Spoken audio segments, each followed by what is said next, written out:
5 reasons why my hair didn't grow. Now I'm going to rephrase it. I'm rephrasing it in the side for what I am doing now.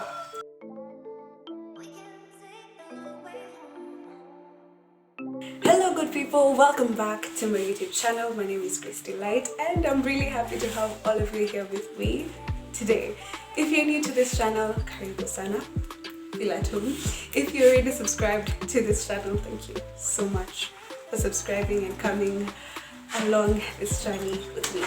Really happy to have you. Today we're going to be talking about something that I'm excited about. It is definitely a goal for this year and we have had sort of interesting experiences with it before, but now we finally settled, finally decided to go after it. So I'm going to be sharing with you the 5 reasons why my hair hasn't grown in the last 3 years. Sad news. Reason number 1, no hair regimen. This is really important to me because this year we're ready for this. A hair regimen is a very important part of your natural hair journey, especially if you're a naturalista. Even if your hair is relaxed, it's just important to have a system of how you take care of your hair, what your hair needs. Does it need protein? Does it need moisture? And I feel like I never really took these things into account before. So research, do your background work, like talk to people who have really nice hair. That's what I'm doing. Like people who have the hair goal, who have achieved the goals you want to achieve, go talk to them and they'll be able to share with you the kind of things you need to look out for. And the thing also about a hair regimen is you can't copy it. So, and this was a huge reason why I think before I didn't have it, I didn't want to go through the process of having to figure out my own hair regimen. It was a bit lazy, it was very lazy, but we've learned a lesson and now we're back. So number 1, get yourself a hair regimen. When do you wash your hair? How do you treat your hair? What nutrients do you put in your hair? What does your hair need? How are you following it up? Full disclaimer, my hair is considerably longer than others and longer than it has been for a while, but it didn't experience its full potential. I definitely got to a place where my hair wasn't growing, it was just staying in the same state. So now we want to get this length in check. We want to grow our hair. I want to grow my hair. So it's very important that I have these things down. 2, what's your schedule and how does your schedule look like? So when I started like my hair journey, I was all over the place. I feel like for the first year I had absolutely no idea what I was doing. And the main thing I did was I didn't put any heat on my hair. Period. That was pretty much it. I was experimenting with gels and curl activators. I didn't even understand the whole hair products world, and that's one of the reasons why it really didn't grow to its full potential, which is fine because it still grew a lot more than it had when I was doing the whole blow dry every month, blow dry every 3 weeks to get my hair plaited or whatever. When I finally started the sort of hair regimen, it was like my idea was to wash once. That time it was once every 2 weeks, but my schedule and my ability to keep that up was not really compliant. I needed a hair regimen that was suited to my lifestyle, and that's something I'm looking to do this year, to build a regimen that's suited to my schedule and not to be afraid to change it to suit myself better. Even if it means I space out my wash days further, it's better to have more spaced out wash days than like even more spaced out wash days, or no wash days. You'd rather wash your hair once a month than once in 2 months, which sometimes can happen when you have natural hair and you're just going. Even if you wash it, sometimes you just wash it quickly to get it over with, but I really want to do something deep, like really take care of my hair, something very intentional and something very like adding a lot of nutrients to my hair. So that's the second thing. ensure it fits your schedule, and ensure it makes sense in your lifestyle. Right? 3, budget. What's your budget? Now, you don't, when it comes to hair products, you don't have to use, and I wish I knew this when I started, but you don't have to use all these expensive products. One, if you can find products that work for you, stick to it, period. You don't have to keep experimenting, you don't have to keep trying, stick to it. You don't even have to really try the expensive ones if you can't afford it, right?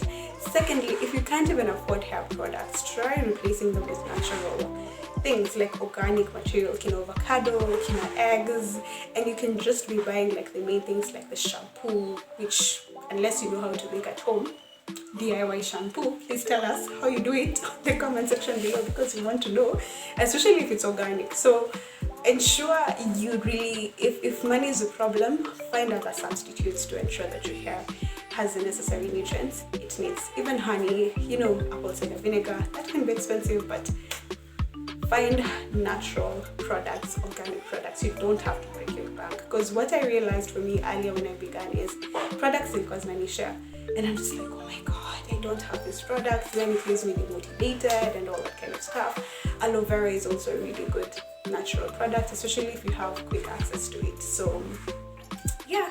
4, figure out your own protective hairstyle.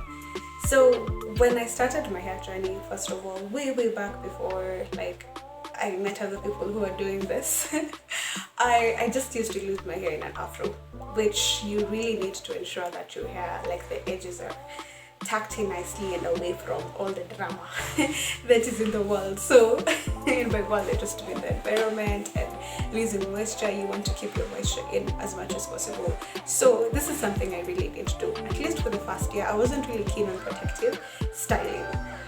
Then I got around people who were very serious about protective styling, and you sort of feel the pressure.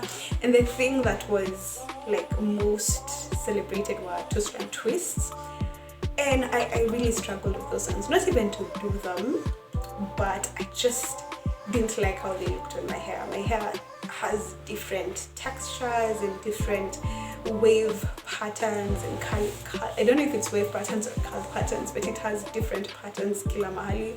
Back here it's a bit more straight. Here it is, shoo, Lord have mercy, but their ranges, it is serious. It's massive. So what I didn't like about my hair was because it had such different sides, ilikuwa tu inatokea differently, hapa panakani, hapa meshika, hapa pajishika, and I used to feel like it's very raggedy. Sikuwa nakani kama niko organized according to me. So I really needed a style that made me feel a bit put together. And so I really stuck with that one for a while, not really happy with it, and then I felt like it was taking so long. Oh my goodness, the wash days were already long by themselves, and then having to do that, all those twists, divide intersection, do the twists. Thankfully, I was able to find flat twists, and this ones became really my go-to, and I really enjoyed them. But I feel like I should have also done more research to understand how to keep, how to keep flat twists moisturized, enough moisture in there, protecting them, because there's a time I really let it go. So now I'm learning more to moisturize my hair consistently, especially when it's these twists. Take care of it, protect it, love it, ensure it's oiled and it has the right nutrients, the treatments, everything is working okay. So even right now, I usually have to really moisturize it a lot, because your roots are exposed, they get really matted, and that, my friends, is very painful, especially when you do it for a very long time. It's like your scalp is screaming help me. So I don't really play around with really moisturizing my hair these days. I just take the time. I do it kama niko, kambi askari. It's just another thing that I have to do. So definitely choose your protective hairstyle, research on your protective hairstyle, figure out how to take care of it, how to moisturize it, so that it doesn't take you backwards. While you have a protective hairstyle, that's not really helping you. If you can also get into wigs and weaves, wigs. If you can also get into wigs where it just keeps your hair tucked under and you can moisturize and then cover it, all the better, my people. All the better. Fifth rule. Number 5 reasons why my hair didn't grow. Now I'm going to rephrase it. I'm rephrasing it in the side for what I am doing now to ensure that my hair is growing. So this part is time. One of the reasons why my hair didn't grow is because I used to have this excessively long wash days, and because they were so long, I'd get so demotivated that by the time the next wash day would come around. So slowly that demotivation increased to the point where I really didn't want to do them. Like I would go for like a month, sometimes a month plus without washing my hair because I'm just so demotivated. I'm thinking from the morning all the way to the evening. So now I have sort of restructured myself to be able to reduce my wash days period, like the time. And number 1 is I'm going to be using any tool at my disposal to ensure that is less. 1, when it comes to deep conditioning, I'm allowed to buy the heater and just, use it for less time. It will quicken the process and I'll be able to definitely reduce that time, because sometimes the reason why I used to stay with deep conditioner a lot is because I really wanted those nutrients to get in. But even though they were getting in, I was getting seriously demotivated by the end of the day. 2 is, like I said, find a protective styling that works for you. For me, I decided flat twist because it's quick. It took me a while to learn, but I finally got the hang of it, and even now I'm still learning to make them more and more defined. But they work for me because they really make my wash days shorter. The other reason how you can reduce your wash day time is by actually doing a co-wash. These things are things we hear and we're being told, but I don't know why I didn't do them. Ni kama si mimi nilikuwa naambiwa. So definitely find things you can do, tools you can use, resources you can use. If you have to spend money, spend money. So resources that you can use to reduce the time you spend, so that you reduce being demotivated. Yeah. So those are the 5 reasons why my hair hasn't grown in 3 years. But don't worry, the last thing I'd say is, once we grow, we learn, we live, we learn, and we're still here. So sometimes it's also important to just shake it off and begin again.